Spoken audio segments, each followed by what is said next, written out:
que je cherche une femme qui m'aime. Pourquoi? Parce que moi, je m'adore. Mais alors, je me trouve extraordinaire. Et j'aimerais qu'on soit deux, d'accord? À trouver la même chose. Et là, ça va être une union fantastique. Alors, ce qui est généralement le phénomène, mais alors qui catapulte l'amour dans la définition que l'on trouve partout, c'est quand ça se passe des deux côtés. Ça veut dire qu'elle aussi, elle a les mêmes goûts, et elle est très bien avec ce monsieur, et ils pensent qu'ensemble, ainsi, ils vont bâtir un bonheur durable, fondé sur des amours qui sont réels. Non. Là, il s'agit de deux égoïsmes superposés, fondés sur les mêmes bases. D'abord, il faut savoir que c'est très rare, qu'on ait exactement les mêmes goûts en tout.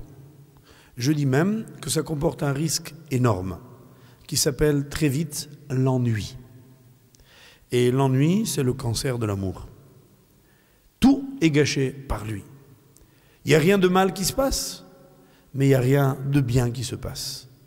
Or, l'amour, c'est entretenir une excitation permanente qui peut, même quand on aura 90 ans, consister en une lueur des yeux qui s'anime quand l'être aimé passe devant nous. C'est beau ce que je viens de dire, hein? Ouais, non, mais c'est vrai en plus. Donc, si on veut arriver à ce stade-là, il faut le bâtir sur autre chose. Quoi? Si ce n'est pas pour choisir quelqu'un qui pense comme moi, qui aime ce que j'aime, qu'est-ce que je vais choisir? D'accord? J'aime les frites, elle aime les haricots verts. Ça va être un duel permanent. Oui, sauf si on fait des frites et des haricots verts.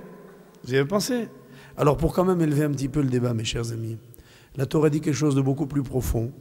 Elle dit, dans la Gemara de Nida, page 31, que aimer l'autre, c'est pas s'aimer soi-même. C'est pas se demander si elle veut ce que je veux, c'est se demander exactement le contraire. Est-ce que moi, voilà l'amour selon la Torah, 2 points, ouvrez les guillemets, est-ce que moi, je suis prêt à l'aimer pour elle? Ça veut dire pour ce qu'elle est, elle. Est-ce que lui, il est prêt à m'aimer pour moi, pour ce que je suis moi? Si chacun se dit la même chose dans le couple, tout est transformé. L'amour qui s'appelle en hébreu le plus pur, total, s'appelle chesed. Qu'est-ce que c'est que chesed? C'est un amour sans espoir de retour.